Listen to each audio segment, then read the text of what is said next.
Gonzague.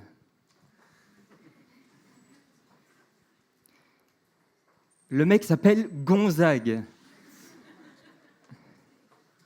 C'est pas un nom de chevalier, ça?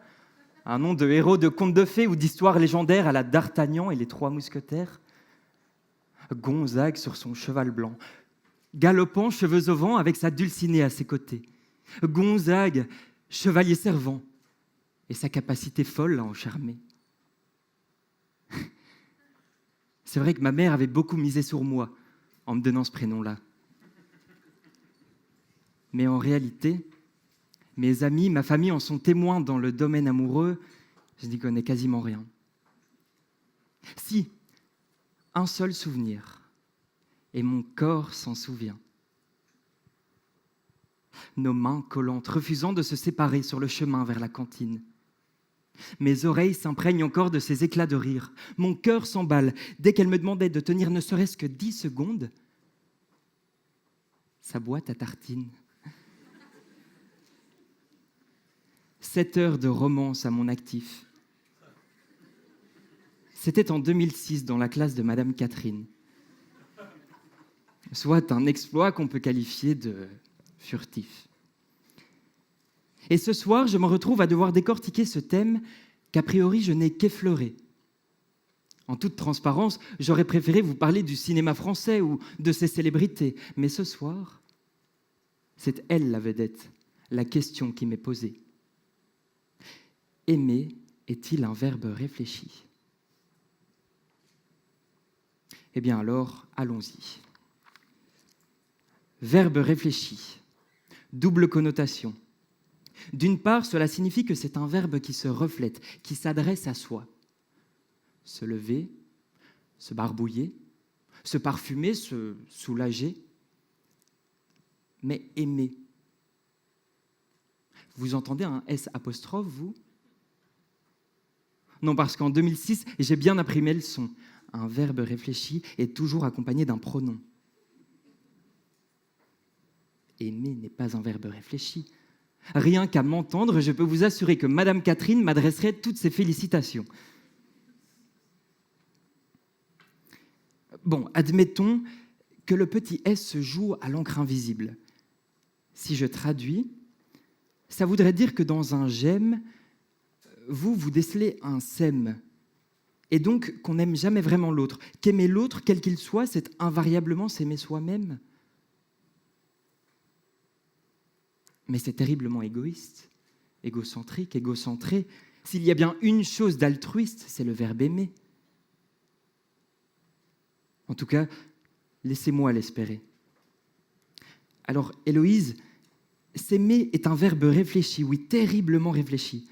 Si le S apostrophe s'éclaire, se fait lampadaire, et s'il avait été donné dans l'énoncé, oui, un verbe réfléchi l'aurait été.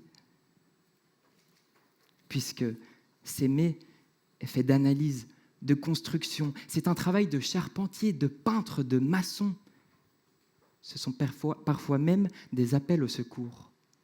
Mais aimer, c'est un don, un partage, un aller sans retour. Bien, continuons. Verbe réfléchi, double connotation, je vous l'ai dit. Il signifie donc aussi verbe rempli de raison, de prudence et de réflexivité. Ok. Excusez-moi, mais avant, Héloïse et moi, combien ont transformé des nuits sombres en nuits blanches, telle la couleur du papier, finalement lui-même noirci par leurs nombreuses idées. De Sand à Piaf, de Shakespeare à Brel, combien sont-ils, combien sont-elles? À avoir scruté, questionné, réfléchi le verbe aimer. Est-ce pour autant que ça en fait un verbe réfléchi? Ne serait-ce pas plutôt un verbe en suspension, en pointillé, en réflexion? Aucune n'a su s'accorder, n'a su le figer. Personne n'a su expliquer la violence de cette bombe chimique, émotionnelle et physique que l'on ne contrôle pas. Parfois, certains en sont même désolés des dégâts. Parce qu'aimer se passe dans le ventre, dans le bas du dos, dans le cœur, dans les mains, dans leur moiteur, rougeur, frisson, chaleur, traversant chaque nerf, chaque fibre musculaire, cascade de sensations, battement du cœur qui s'accélère. Ça se passe partout, sauf dans la boîte crânienne. Parce que cette boîte, elle est déjà bien trop pleine. Aimer ne s'y loge pas, laissez-la moi. Bon nombre de verbes sans forcément ma permission la squattent déjà. Travailler, investir, planifier, voter, décider, entreprendre, mettre de l'argent de côté. Si je veux avoir une chance de survivre, dans mon corps, il va falloir me laisser le verbe aimer.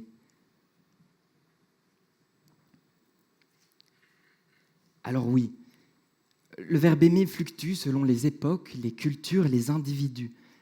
Mais dans les limites de la réflexivité, il refusera de se laisser enfermer. Aimer n'est pas un verbe réfléchi. Aimer est assailli de verbes réfléchis. Se languir, se méprendre, se lamenter, s'apprêter, se toucher, se quitter, s'attendre, se distraire, se questionner. Mais aimer s'épargne des affres de la pensée et se vit pleinement. Aimer est fait de légèreté, d'improvisation, de spontanéité. C'est des rires fous, jaunes, nerveux en coin, une danse passionnée entre deux âmes, une rencontre dans une cour d'école un lundi midi. Aimer se passe de permission, d'esquisse, de préavis. Ce n'est pas se dire oui ou non devant le prêtre ou à la mairie. Cela s'appelle s'engager ou se marier. Et oui, quand ces verbes-là on emploie, le cœur et la réflexivité devraient être des alliés. Aimer est enivrant. C'est une conjugaison, une composition, telle une note de musique, tel un fa majeur ou un la mineur. Aimer est décuplé. C'est aimer ses frères de 3 et 5 ans, ses aînés, même si toute ta vie ils t'ont répété et te répéteront que oui, Gonzague, c'est toi l'enfant adopté. Aimer n'est pas réfléchi, puisqu'aimer est infini. C'est un verbe en mouvement perpétuel, un verbe de pas, de mains qui se tendent. C'est ce pas que l'on décide, ce saut dans le vide. Mais si l'on y réfléchit, si l'on débat, c'est sûr, sauter on ne fera pas et le verbe aimer nous échappera.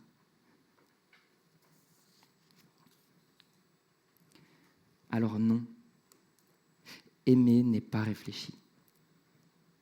Et quand bien même s'il l'était, cela signifierait qu'on en a fait le tour, qu'il existe des réponses à toutes les interrogations. Mais alors, où se cachent les bouquins, les notices, les modes d'emploi? Où puis-je trouver tout cela? Parce que Dieu sait que des questions j'en ai. Comment puis-je faire? Dites-le-moi. Cela m'aiderait à finir mon texte, à trouver une conclusion que je peine à dénicher. Cela m'aiderait à combler le manque d'expérience que dans ma vie de jeune homme, j'ai accumulé. Cela m'aiderait peut-être même à trouver mon cheval blanc et l'être aimé à ses côtés.